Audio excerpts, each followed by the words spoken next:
Bom dia, a paz do Senhor para todos, amém? Nós vamos dar continuidade ao nosso devocional, 1 Coríntios, capítulo 6, amém? Quando alguém de vocês tem um desentendimento com outro irmão, como se atreve a recorrer a um tribunal e pedir que injustos decidam a questão em vez de levá-lo ao povo santo? Vocês não sabem que um dia nós, os santos, julgaremos o mundo?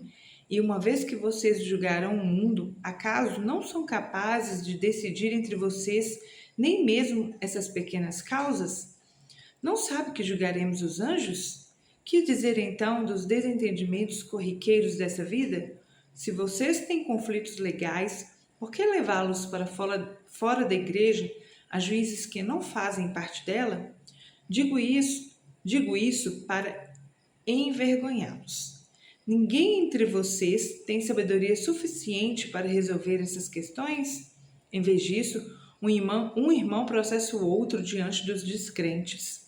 O simples fato de terem essas ações judiciais entre si já é uma derrota para vocês. Por que não aceitar a injustiça sofrida? Por que não arcar com prejuízo? Em vez disso, vocês mesmos cometem injustiças e causam prejuízos até contra os próprios irmãos. Vocês não sabem que os injustos não herdarão o reino de Deus? Não se engane, aqueles que se envolvem em imoralidade sexual, adoram ídolos, cometem adultério, se entregam a práticas homossexuais, são ladrões, avarentos, bêbados, insultam as pessoas ou exploram os outros, não herdarão o reino de Deus. Alguns de vocês eram assim, mas foram purificados e santificados, declarados justos diante de Deus, no nome do Senhor Jesus Cristo e pelo Espírito de nosso Deus. Aqui em 1 Coríntios capítulo 6, na carta de Paulo ele faz um chamado à maturidade espiritual.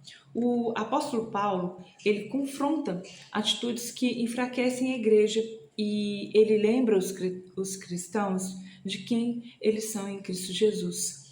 Que como povo de Deus, nós somos chamados a viver de uma maneira diferente. E ele até nos convida a termos prejuízos e a nos prejudicar, a ficar com prejuízo mesmo, em prol do nosso irmão, para que isso não seja imputado como vergonha nas nossas vidas. E ele chama a atenção de que nós não somos um povo lutando contra o mesmo povo. É como se fossem soldados lutando contra si mesmos. Não precisava nem ir para a guerra.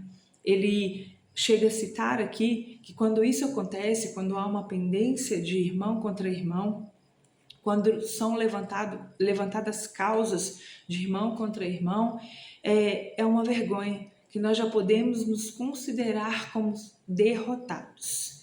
E isso é algo muito sério para nós que somos considerados cristãos. Paulo ele faz um checklist de pecado, de imoralidade, de erros, mas no final ele deixa algo importante. Ele faz uma declaração poderosa de que há transformação, perdão e identidade nele. Amém? Vamos continuar? Aqui no versículo 12 diz: tudo me é permitido, mas nem tudo convém. Tudo me é permitido, mas não devo me tornar escravo de nada. Os alimentos foram feitos para o estômago, e o estômago para os alimentos. É verdade, mas um dia Deus acabará com os dois. Vocês, contudo, não podem dizer que nosso corpo foi feito para imoralidade sexual. Ele foi feito para o Senhor, e o relacionamento que o Senhor tem conosco inclui nosso corpo. Portanto, Deus nos ressuscitará dos mortos por seu poder, assim como ressuscitou o Senhor. Vocês não sabem que seu corpo é, na realidade, membro de Cristo? Agora um homem deve tomar seu corpo, que faz parte de Cristo, e uni-lo a uma prostituta? De maneira nenhuma. E vocês não sabem que se um homem se une a uma prostituta, ele se torna um corpo com ela? Pois as Escrituras dizem, os dois se tornam um só. Mas a pessoa que se une ao Senhor tem com ele uma união de espírito. Fujam da imoralidade sexual. Nenhum outro pecado afeta o corpo como esse, pois a imoralidade sexual é um pecado contra o próprio corpo. Vocês não sabem que seu corpo é o templo do Espírito Santo, que habita em vocês e lhes foi dado por Deus? Vocês não pertencem a si mesmos, pois foram comprados por alto preço. Portanto, honrem a Deus com o seu corpo. Em um mundo onde as pessoas dizem meu corpo, minhas regras, nós declaramos que nós temos um dono e que nós vivemos sobre as regras dele.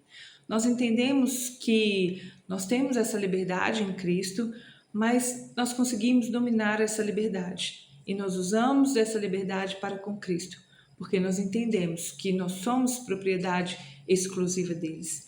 E aqui Paulo enfatiza a questão de o nosso corpo ser templo do Espírito Santo.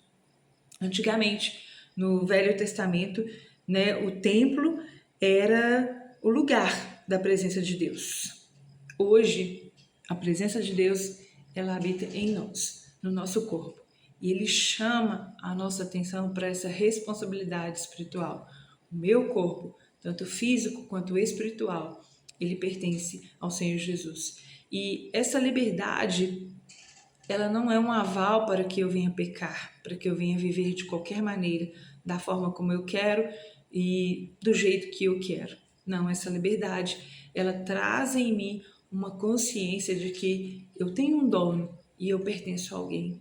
E esse alguém é Jesus Cristo. E isso não exime a minha responsabilidade em cuidar desse corpo. Paulo aqui ele escreve para a igreja de Corinto pela excessividade de pecados e imoralidades que estavam ocorrendo naquela época. E ele tenta conscientizar a igreja de quem ela é, de voltar essa identidade, de saber que a igreja ela foi comprada. Cada um ali foi comprado por um alto preço e foi um preço de sangue, não foi um preço qualquer. Nós precisamos nos enxergar com esse valor. Nós precisamos olhar no espelho e entender que as nossas vidas ela tem um valor muito grande, ela tem um preço e um preço de sangue. E é exatamente por isso que eu não posso fazer qualquer coisa dela. É exatamente por isso que eu não posso deixar qualquer coisa entrar e desfazer o trabalho que o Espírito Santo ele fez sobre a minha vida. E é isso que Deus ele fala com as nossas vidas hoje. Eu sou o templo do Espírito Santo.